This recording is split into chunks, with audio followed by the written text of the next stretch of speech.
Super smart సిటీగా అభివృద్ధి కానున్న నల్గొండ మున్సిపల్ కార్పొరేషన్లో పిస్తా హౌస్ ఏర్పాటు చేయడం అభినందనీయమని రాష్ట్ర రోడ్లు, భవనాలు, సినిమాటోగ్రఫీ శాఖ మంత్రి కోమటిరెడ్డి వెంకటరెడ్డి అన్నారు. నల్గొండ మున్సిపల్ కార్పొరేషన్లోని హైదరాబాద్ రోడ్డులో నూతనంగా ఏర్పాటు చేసిన పిస్తా హౌస్ను మేయర్ బుర్రి చైతన్య శ్రీనివాస్ రెడ్డితో కలిసి మంత్రి ప్రారంభించారు. సూపర్ స్మార్ట్ సిటీగా అభివృద్ధి కానున్న నల్గొండ మున్సిపల్ కార్పొరేషన్లో పిస్తా హౌస్ ఏర్పాటు చేయడం అభినందనీయమని రాష్ట్ర రోడ్లు, భవనాలు, సినిమాటోగ్రఫీ శాఖ మంత్రి కోమటిరెడ్డి వెంకటరెడ్డి అన్నారు.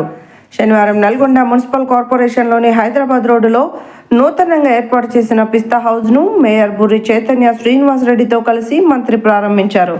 ఈ సందర్భంగా మంత్రి మాట్లాడుతూ నల్గొండ మున్సిపల్ కార్పొరేషన్ను వ్యాపార, వాణిజ్యపరంగా అభివృద్ధి చేసేందుకు అన్ని విధాలుగా అభివృద్ధి చెందుతుందని తెలిపారు.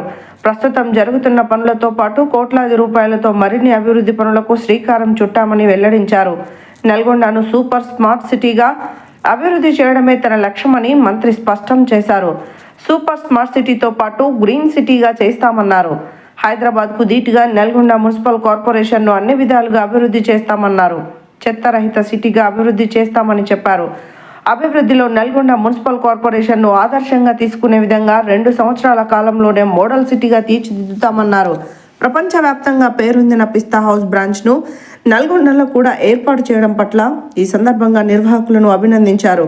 ఈ కార్యక్రమంలో Nalgonda municipal corporation mayor Burri Chaitanya Srinivas Reddy, మాజీ మున్సిపల్ చైర్మన్ బుర్రి శ్రీనివాస్ రెడ్డి, నల్గొండ పట్టణ కాంగ్రెస్ పార్టీ అధ్యక్షుడు గుమ్మల మోహన్ రెడ్డి, స్థానిక కార్పొరేటర్ ఇటికల మంగమ్మ శ్రీనివాస్తో పాటు పలువురు కార్పొరేటర్లు, పిస్తా హౌస్ నిర్వాహకులు కొనతం నాగిరెడ్డి, వినయ్ రెడ్డి, మిథున్ రెడ్డి, నవ కిషోర్ రెడ్డి, కొనతం సుధాకర్ రెడ్డి తదితరులు పాల్గొన్నారు.